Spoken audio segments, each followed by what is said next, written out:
not only when there's a deal, but what's in the deal, Josh, is what's important, I guess.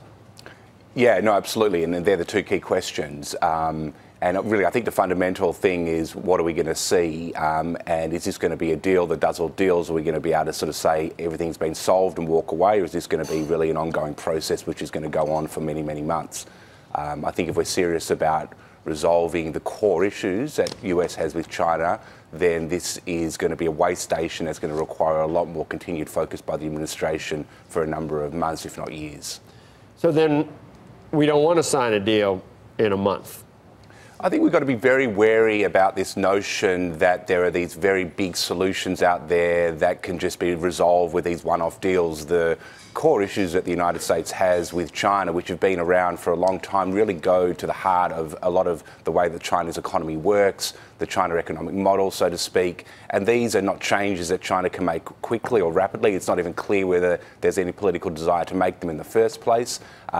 So, you know, this notion that there is somehow an outcome that can be done with a single deal, I think really misses the extent of the challenge that we're facing at the moment. Last week, when it appeared that President Xi wouldn't necessarily be coming at the aforementioned time, that it was also pointed out that there was some movement among the political types in China that they were willing to change some of their previous stances on having to acquire proprietary technology before you could do business there. I mean, it looked like there was some movement. Are you privy to exactly what happened in? It's in the Chinese political body. I don't know which one, but... Yeah, no, I think we're certainly getting signals from China that they are prepared to start looking seriously at some of the core demands and issues that the United States has been raising, certainly around the whole tech transfer issue and the way that gets carried out. We were under this 90-day deadline, which was, expired at the beginning of the month. It was never a realistic deadline within which to do a deal of the scope and to address the issues that need to get done. So at one level, I think the postponement of that deadline can be seen as a good thing. We don't know, what the new deadline is. But I think to the extent that the administration sets a new deadline, let's hope it's a realistic one and not another short-term one, which then requires a goalpost to be moved again and again and sort of takes into account, the realistic sort of time frame that's needed for China to move. But even with those signals we're getting out of China, I think this is just really the beginning of, a longer-term negotiation and a longer-term attempt by the US to move China away from some of the practices which have caused so much trouble over all these years. What's that going to look like exactly if you're saying it's going to be a complex and time-consuming endeavor to try and get a real deal? How will it look like with the political considerations for both the United States and China? Will it be, every couple of months we'll hear, oh yeah, well, things are going well, so we're going to put another extension on how long this takes? And do you think that China will go along with that? Will President Trump go along with that if it seems that progress is being made? If it takes, as you say, could take a year, could take longer than a year?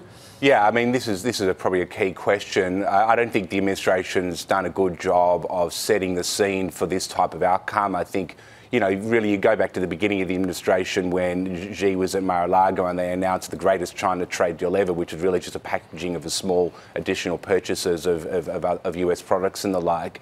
I think really the administration probably needs to lay the groundwork domestically for sort of what's really going to be required to move China, which then gives them more space to actually focus on the issues and for this to play out over a slightly longer period of time.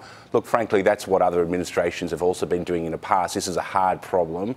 It's not going to get solved quickly. It's not going to get solved quickly, not because no one's paid attention to it in the past, but just because China's a very large economy. They've got their own domestic political drivers and concerns which make them moving or changing very complex and difficult as well.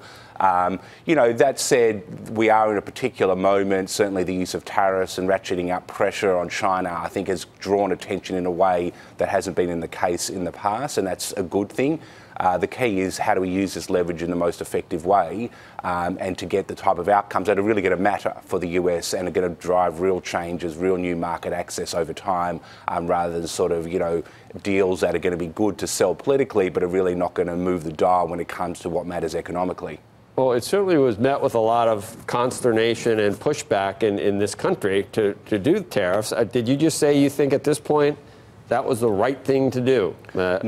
So to be clear, I'm absolutely not in support of tariffs, but I'm just taking into account the fact that this is where we are at. And the US economy has certainly, businesses have hurt and they've incurred costs as a result of these tariffs, but they have also been effective at generating a level of attention on this issue that has not been there in the past. So let's use this moment as effectively as we can.